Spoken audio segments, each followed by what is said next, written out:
Hello మా నమస్తే. మా ఊరి కుంటల చేపలు పడుతురనగా ఉరికొచ్చిన మా గీడ పడ్డ చేపలు కేజీకి 100 రూపాయలు తీసుకుంటారు. మస్తు చిన్నగా ఉన్నాయి. గయ్యే చేపలు గీడ కొనుక్కొని పోతుర్రు. మా ఇంట్లో మా వాళ్ళు 2 కేజీల చేపలు తీసుకురాని పంపించారు. నేను వచ్చి అర్ధగంట అవుతుంది, కానీ నేను మాత్రం ఎన్న వాళ్ళతో చేపలు ఎట్లా పడుతుందో చూస్తున్నా. మా గీడ పెట్టిన బుద్ధి చదువులో పెడితే ఈ పాటికి జాబ్ కొడుదును. మా సరే కానీ ఈ కుంటల వాల్గాలు కుర్రమేన్లే ఉన్నాయి. నేను బంగారు తీగ కోసం వచ్చిన, కానీ ఒక్కడి పల్లె ఈ అన్న వాళ్ళతో పడుతుంటే నాకు పట్టబుద్ధి అయింది. అన్న ఒకసారి వలియవా, నేను కూడా పడతాన్నా. నీకే నా తమ్ముడు పట్టుకొని ఇచ్చిండు. నేను ఫస్ట్ టైం ఈ వలన ఎత్తానా, చూద్దాం మనకి ఎన్ని చేపలు పడతాయో.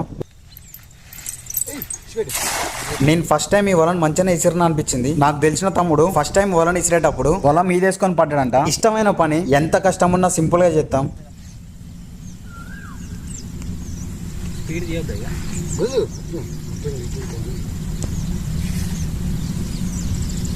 పరువు కొత్త అంటే చేపలు బాగానే పడ్డాయి అనుకున్నామా, మొత్తం బురద కట్టెపుల్లలు పడ్డాయి. సర్లేమో మన వీడియో నచ్చినట్టయితే like, comment, share and subscribe. Thank you.